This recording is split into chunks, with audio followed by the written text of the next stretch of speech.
मीरा कहती है जहां बैठावे तितही बैठू, बेचे तो बिक जाऊं। मीरा के प्रभु गिरधर नागर, बार बार बलि जाऊं। जहां बैठावे तितही बैठू।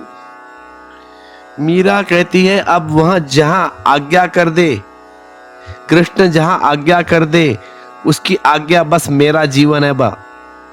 जहां बिठा दे वहां बैठ जाती हूँ, जहां से उठा दे वहां से उड़ जाती हूँ। अब मेरी तरफ से कोई विचार नहीं है, मेरी तरफ से कोई निर्णय नहीं है, मेरी तरफ से कोई व्यवस्था नहीं है। अब बात ही समाप्त हो गई। अब सारे निर्णय उसको लेने हैं, उस कृष्ण को लेने हैं। यही समर्पण का भाव है, जहां बिठा दे। और जिसने यह कला सीख ली, उसे इस जगत में फिर कोई अड़चन नहीं, उसे कष्ट आते नहीं।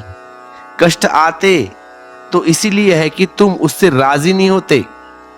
तुम्हारी भीतर वासना सरकती है कि मुझे ऐसी जगह बिठाओ, मुझे ऐसा बनाओ, मुझे वैसा बनाओ, मुझे ये दो, मुझे फलाना दो, मेरी बच्चे की नौकरी लग जाए, मेरी पत्नी की बीमारी ठीक हो जाए, मुझे प्रमोशन चाहिए, मुझे ये टेंडर चाहिए।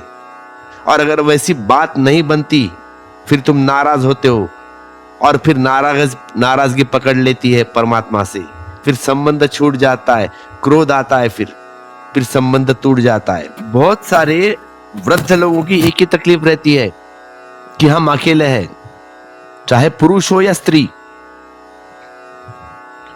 पत्नी मर गई या पति मर गया, आप क्या करें? बच्चे फॉरेन चले गए जॉब के लिए, हम अकेले हैं यहाँ पे, फोन भी नहीं करते लड़के। 3 BHK 4 BHK फ्लैट है, कार है, सब है घर में, लेकिन अकेले। अब फॉरेन जाने में मन, वहां जाके रहने को प्रॉब्लम है, इसीलिए भारत में रहे हैं। बच्चे सारे फॉरेन, लड़की की शादी होके चली गई, घर में अकेला। पैसा तो बहुत है, बैंक बैलेंस बहुत है, बच्चा जब कहेगा उतने पैसे भेज देता है, लेकिन घर सूना सूना। क्या करूं? पत्नी चल बसी, बड़ा मोह था पत्नी से, दीवाने हो गए। अब कैसा करना, कैसा रहेंगे? अब बच्चे भी नहीं है, पत्नी मर गई, पति मर गया, दोनों साथ रहते थे वर्षों जिंदगी भर। अब बड़ी हैरानी है, बड़ी तड़प है, स्वीकार नहीं कर पाते कि परमात्मा की मर्जी है, इसमें भी कुछ लाभ होगा। अब तुम बोलोगे कि पत्नी मर गई या पति मर गया, उसमें क्या लाभ है? हम अकेले हैं, कुछ तो होगा। मरने वाला तो आज नहीं तो कल मरेगा, क्योंकि जो पैदा हुआ है वो मरने वाला है। कब तक साथ देगा तुम्हारा वह? और तुम्हें प्रभु को स्मरण आए इसीलिए हटा लिया होगा, पति को या पत्नी को।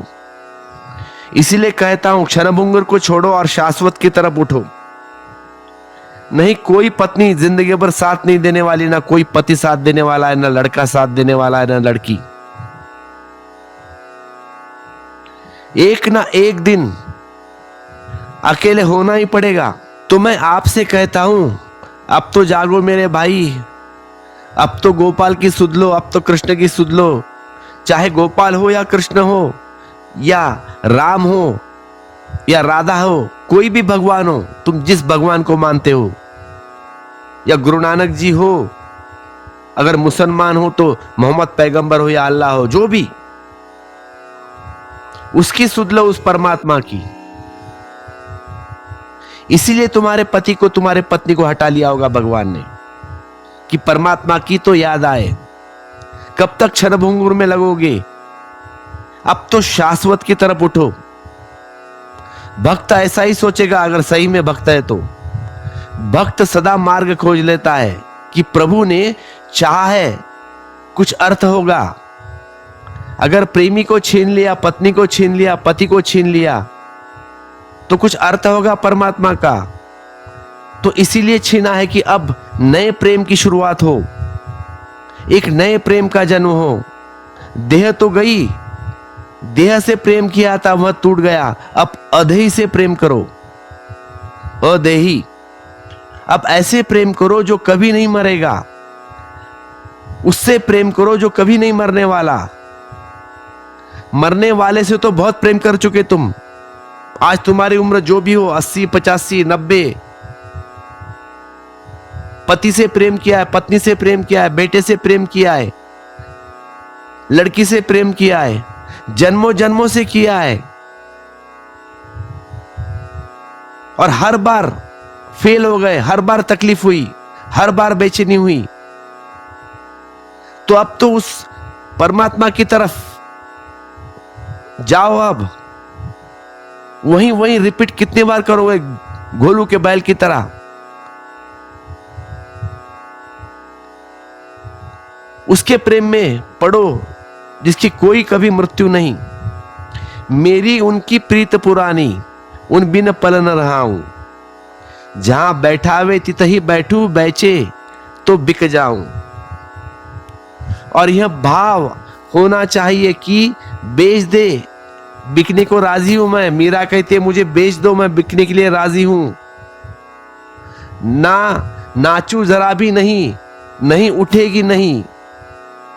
बेच दे तो बेचने के लिए राजी है। हालांकि लोग कहते हैं ऐसा, यह मेरे पास आ जाते हैं, कहते हैं हम बस आप जो कहेंगे वही करेंगे। या तुम गुरु के पास जाते हो, गुरु से कहते हैं आप जो कहेंगे हम वही करेंगे, आप मुझे कुछ दो, कुछ मंत्र दो। सुनते हो ना तुम? या तुम अपने छाती के ऊपर हाथ रख लो, तुम्हारा जो भी गुरु हो, जाके उसके पास कहते हो आप आज्ञा दे दे, हम वही करेंगे। तो उनके लिए मैं कह रहा हूं, ठीक है अब घर वापस जाओ, ध्यान करो, पत्नी बच्चे की फिक्र करो। तो बहुत सारे लोग कहते हैं कि हमें संन्यास लेना है, हमें घर जाना नहीं है, अब हम जाना नहीं चाहते, आप संन्यास लेना है, क्या करें?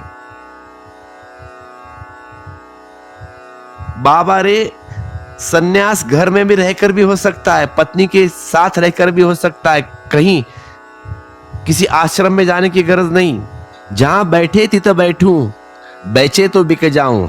मैं तेरी गुलाम, मैं तेरी छाया, मैं तेरी दासी, अब तू जहां ले चल मैं चलूं। अगर ऐसा भाव हो तो अहंकार तो निर्मित होने का सवाल ही नहीं बचता। अहंकार निर्मित क्यों होता है? कारण क्या है? अपनी मैं करूंगा। जब तक ऐसा ख्याल रखे मुझे कुछ दिखाना है दुनिया को, मुझे कुछ होकर दिखाना है, आई एम समथिंग स्पेशल, मुझे लोगों को बताना है कि मैं भी कुछ हूं, तब अहंकार।